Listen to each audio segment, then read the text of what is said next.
ඔයාගේ නමට රෙජිස්ටර් වෙලා තියෙන සිම්වල නම්බර් මොනවද කියලා බලමුද? ඔයාගේ ඩයල් පෑඩ් එකේ කොටුවයි 132යි කොටුව ඩයල් කරලා කෝල් එකක් ගන්න.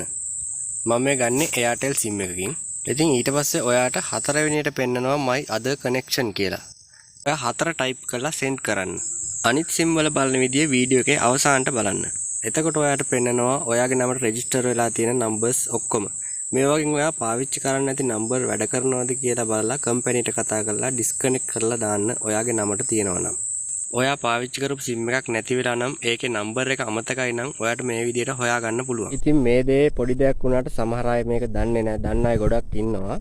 ඔයාලා සමහරලාට SIM ඒව අරන් නමට රෙජිස්ටර් වෙලා තියෙනවා නැති වෙලා තව කවුරු හරි පාවිච්චි කරනවා වෙන්න පුළුවන්. එහෙම වුණොත් ඔයාලට පුළුවන් ඒ SIM ඩිස්කනෙක්ට් කරලා දාන්න ඒ නම්බර් හොයාගෙන.